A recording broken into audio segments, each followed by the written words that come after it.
Royal Lodge, a name that conjures images of sprawling lawns, regal interiors, and a life of unimaginable privilege. For years, it was the domain of Prince Andrew and Sarah Ferguson, a divorced couple living an undeniably unconventional life under the same very large roof. But behind the imposing facade, whispers of a far less idyllic reality have begun to surface, tales of demanding personalities, bizarre rituals, and a household run with an iron fist. Now, as Andrew faces eviction and Sarah searches for a new haven, the carefully constructed illusion of domestic harmony has shattered, revealing a portrait of a family in decline. The downfall, of course, is spectacular.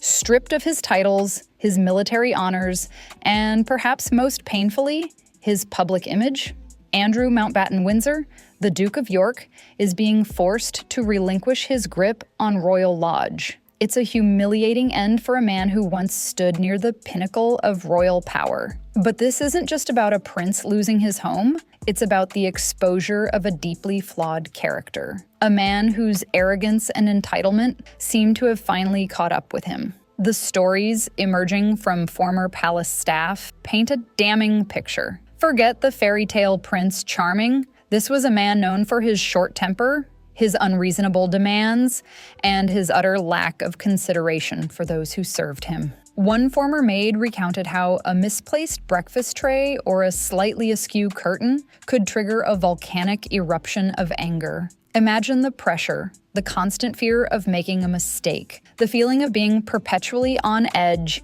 in what should have been a place of comfort and security. This wasn't a home, it was a pressure cooker. And then there are the teddy bears. 72 of them, each meticulously arranged on his bed every morning according to a strict, laminated diagram. It sounds absurd, almost comical, but it speaks volumes about Andrew's need for control, his obsession with order, and perhaps a deep-seated insecurity masked by childish comforts. New employees were reportedly trained specifically on the art of teddy bear placement, a task that resembled a military exercise more than a domestic duty. The image of a grown man dictating the precise positioning of stuffed animals is both bizarre and deeply unsettling. It suggests a man utterly detached from reality, lost in a world of his own making, where even the smallest details must conform to his exacting standards. The staff, it seems, were treated as mere cogs in the machine,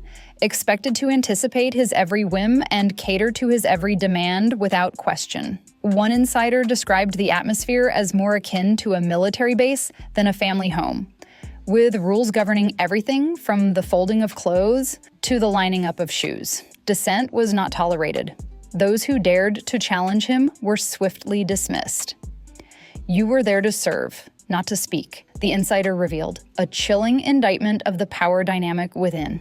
Royal Lodge. Even senior royal aides, those accustomed to the eccentricities of palace life, reportedly dreaded working for Andrew, privately admitting that his temper was legendary and his demands insufferable. But what of Sarah Ferguson, the Duchess of York, the ever-present figure alongside Andrew even after their divorce? Her role in this unfolding drama is complex. Initially, she was seen as a breath of fresh air, a more approachable and energetic member of the royal family. But as her marriage crumbled and public scrutiny intensified, her temperament reportedly changed. One former aide described her as warm but high-strung, her moods swinging depending on the pressures she faced.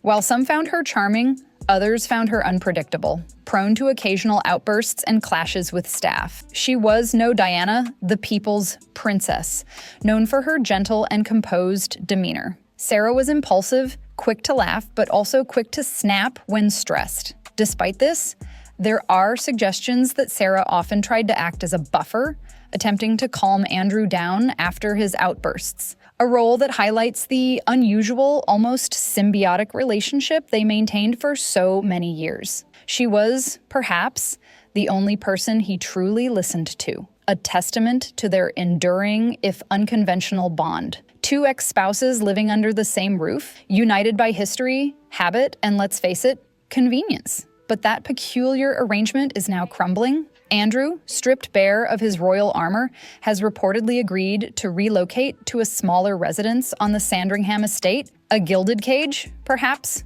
but a cage nonetheless. Sarah, however, will not be joining him. She sold her own £4 million home earlier this year, seemingly confident that Royal Lodge would remain her sanctuary indefinitely. A miscalculation, it seems, of epic proportions. Now, she's scrambling to find a new place to call home, a stark reminder that even those closest to the royal family are ultimately dispensable. According to one insider, she's quietly devastated. Royal Lodge wasn't just a house, it was her safe haven, her last tangible link to royal life. For nearly 2 decades, it had been her anchor, her refuge from the storms of public opinion and personal turmoil. Now, that anchor has been cut loose, leaving her adrift in a sea of uncertainty. The scandal, of course, is never far from the surface. The allegations, the lawsuits, the settlements, they all cast a long shadow over Andrew's downfall and, by extension, Sarah's future. The questions linger. Did she know? Did she benefit?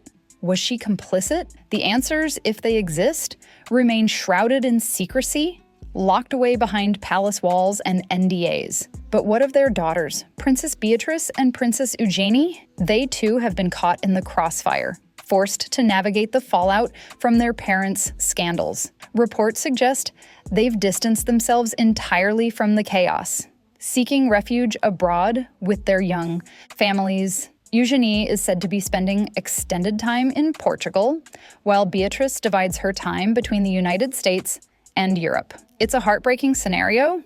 2 young women forced to flee their homeland, their lives disrupted by the actions of their parents. Royal insiders say both sisters are deeply shaken by recent events, feeling that their parents' downfall has left them with no choice but to step back. They are, in essence, collateral damage, victims of a system that prioritizes privilege and power over accountability and integrity. The House of York, once a symbol of royal glamour and vitality, has fractured, each family member retreating in a different direction, seeking solace and sanctuary from the storm. So, what does all of this tell us? That behind the glittering facade of royalty lies a world of intense pressure, rigid rules, and often profound unhappiness. That privilege, while offering certain advantages, can also be a gilded cage, trapping its inhabitants in a system that demands conformity and suppresses individuality. And that even the most powerful families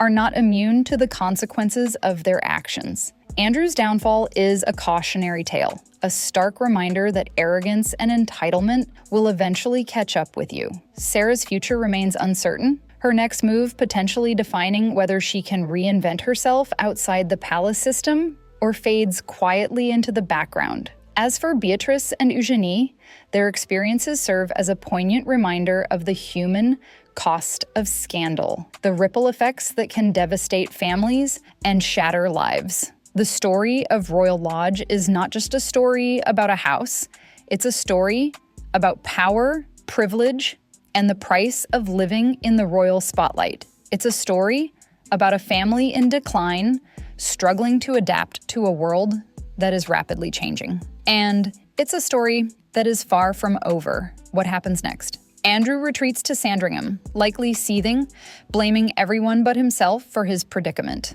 Can you imagine the conversations he's having? Or, more likely, the monologues he's delivering to anyone within earshot?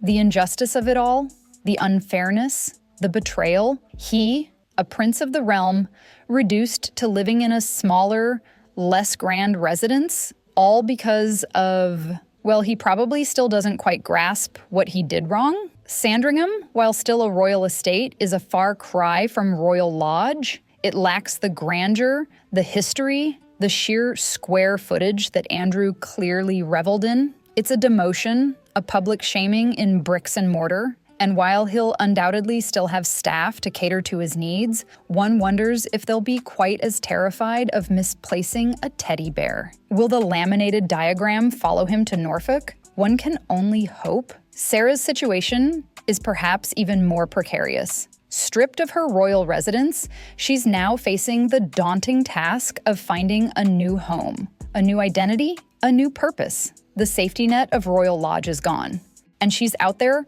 on her own, navigating a world that has never been particularly kind to her. Will she reinvent herself? It's certainly possible. Sarah has always been a survivor, a master of reinvention. She's written books, appeared on reality TV, and even become a spokeswoman for various causes. She's nothing if not resourceful. But can she truly escape the shadow of the royal family? The constant scrutiny? The endless comparisons to Diana? It's a tall order. Perhaps she'll find solace in her charitable work, focusing on causes close to her heart and using her platform to make a difference. Or maybe she'll retreat from the public eye altogether, seeking a quieter, more private life. Whatever she chooses, it's clear that her future will be vastly different from the one she envisioned just a few months ago. And what of the monarchy itself? What does this entire saga say about the institution, its ability to adapt, its willingness to hold its members accountable? The removal of Andrew from public life is undoubtedly a step in the right direction, a recognition that his behavior was unacceptable and damaging to the reputation of the royal family. But is it enough? The monarchy is facing increasing pressure to modernize, to become more transparent, to be more relevant in the 21st century. The scandals surrounding Andrew have only served to fuel the debate,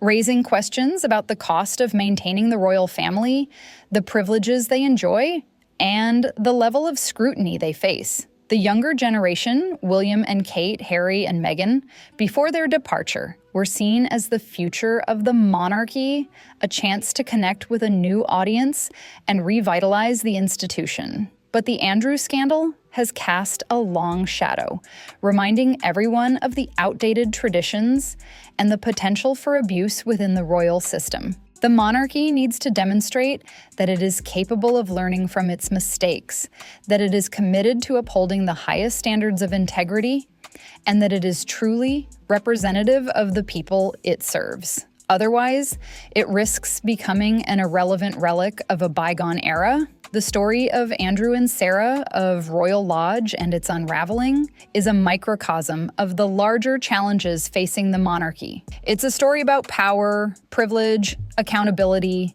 and the enduring power of public perception. It's a story that will continue to unfold in the months and years to come, and one that will undoubtedly shape the future of the Windsor family. The final chapter has yet to be written, but one thing is certain: the House of York will never be the same.